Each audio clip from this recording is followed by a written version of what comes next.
Regardez cette photo. 1 seconde seulement. Ces deux hommes construisent les technologies les plus puissantes que l'humanité ait jamais produites.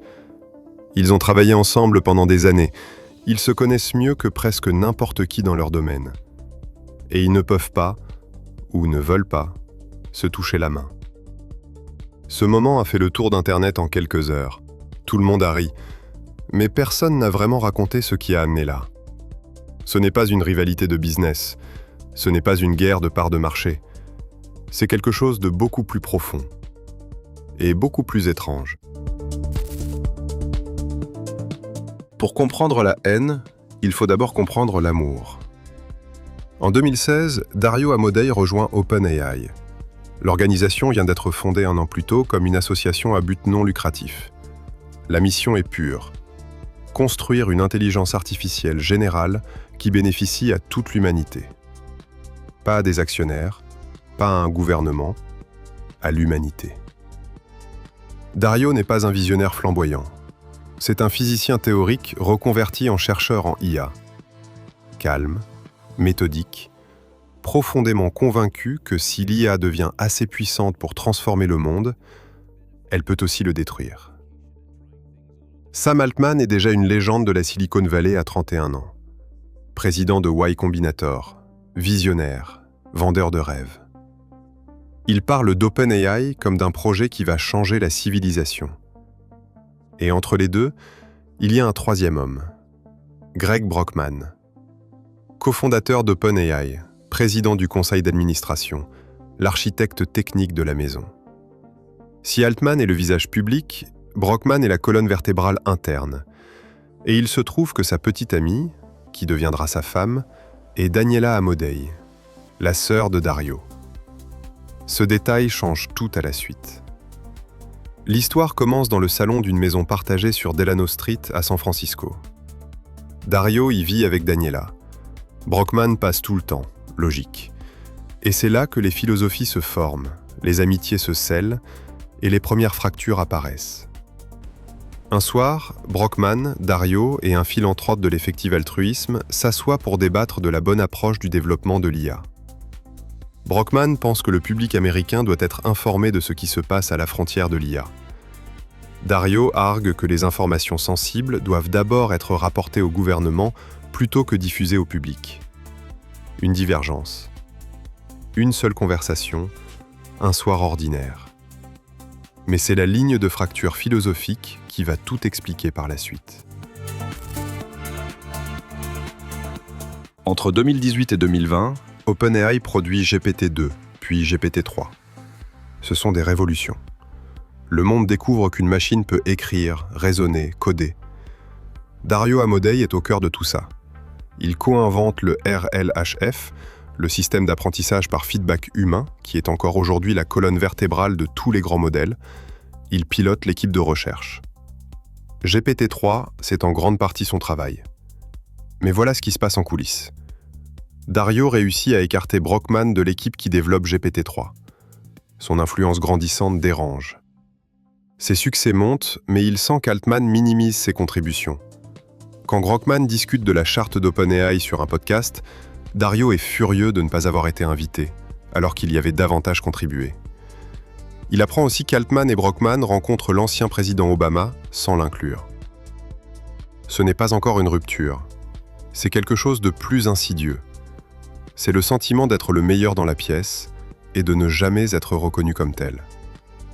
Puis vient le moment de bascule. Altman convoque les frères et sœurs Amodei dans une salle de réunion et les accuse d'avoir encouragé des collègues à soumettre des retours négatifs sur lui au conseil d'administration. Il nie. Altman dit tenir l'information d'un autre dirigeant. Daniela fait immédiatement venir cet exécutif en confrontation directe. L'exécutif dit n'avoir aucune connaissance de ça. Altman nie immédiatement ses propres propos. Une dispute éclate. Amodei confie à des amis qu'il se sent psychologiquement maltraité par Altman. Altman, de son côté, dit à des collègues que la tension lui fait détester son travail. Deux hommes brillants, la même mission. Un rapport de force que ni l'un ni l'autre ne sait gérer. En 2019, OpenAI annonce sa transformation. L'association à but non lucratif devient une entité à profit plafonné. Et Microsoft investit 1 milliard de dollars. Pour Sam Altman, c'est de la survie pragmatique. Entraîner des modèles coûte des centaines de millions. On ne peut pas faire ça avec des donations. Pour Dario Amodei, c'est une question existentielle. Peut-on vraiment prioriser la sécurité quand on est redevable à un investisseur de plusieurs milliards de dollars? La réponse d'Altman est oui, si on est assez discipliné. La réponse de Dario est l'histoire dit que non.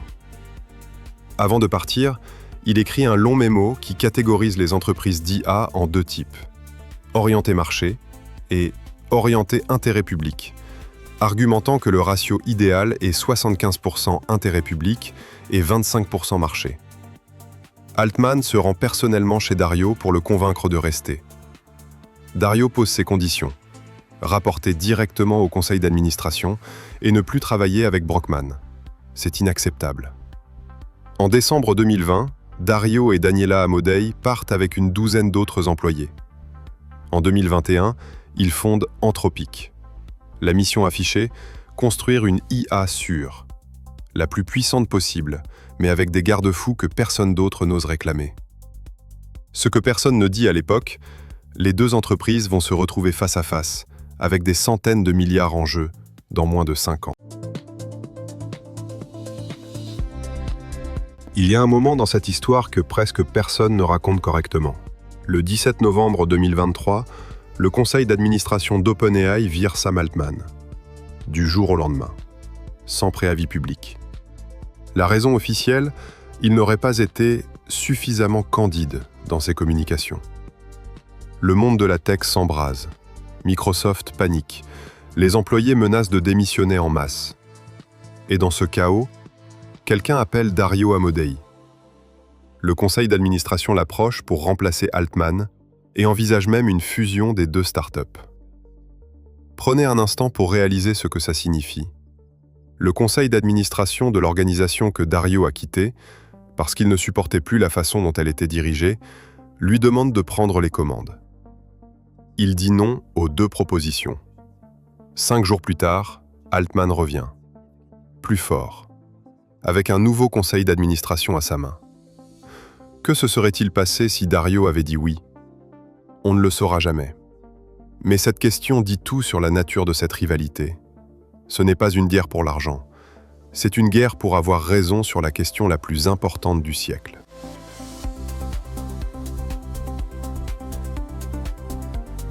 Pendant des années, la guerre reste silencieuse.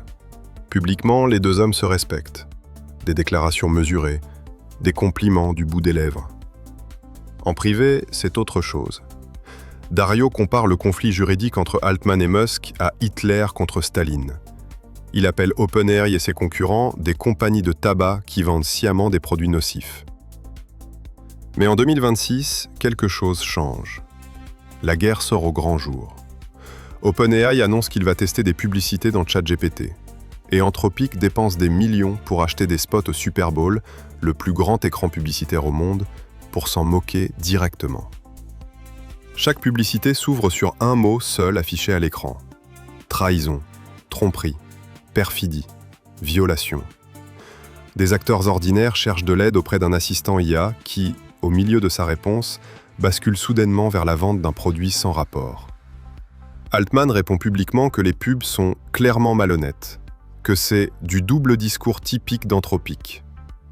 Puis vient la photo de New Delhi. 2 poings levés, côte à côte, sans se toucher. Mais tout ça, c'était encore avant le moment le plus brutal. Fin février 2026. Anthropic est la première entreprise d'IA à avoir ses modèles déployés sur les réseaux classifiés du département de la Défense américain. Puis le Pentagone demande une mise à jour du contrat, avec un nouveau langage. Et Anthropic refuse. Pourquoi ? Parce que les modèles d'IA actuels ne sont pas assez fiables pour être utilisés dans des armes entièrement autonomes. Et parce que la surveillance de masse des citoyens américains constitue une violation des droits fondamentaux. Le secrétaire à la Défense, Pete Hegseth, fixe une deadline. Anthropic maintient sa position. XF désigne Anthropic comme risque pour la chaîne d'approvisionnement nationale. Aucun contractant, fournisseur ou partenaire travaillant avec l'armée américaine ne peut plus avoir d'activité commerciale avec Anthropic. Pendant ce temps, qu'est-ce que fait Sam Altman? Dans un mémo interne envoyé le jeudi, il dit partager les mêmes lignes rouges qu'Anthropic sur la surveillance et les armes autonomes. Et quelques heures plus tard, le vendredi, il signe un contrat avec le Pentagone. Altman admettra lui-même que ça avait l'air opportuniste et bâclé. Des employés d'OpenAI disent en privé qu'ils respectent vraiment Anthropic pour avoir tenu bon et sont frustrés par la gestion d'Altman. C'est peut-être le moment le plus révélateur de toute cette histoire. Pas parce qu'Altman a tort ou raison sur le fond, mais parce qu'il illustre exactement ce qui sépare ces deux hommes depuis le début. L'un croit qu'on peut tenir des valeurs à l'intérieur d'un système qui vous récompense de les trahir. L'autre croit que si vous ne les tenez pas quand ça coûte quelque chose, elles ne valent rien.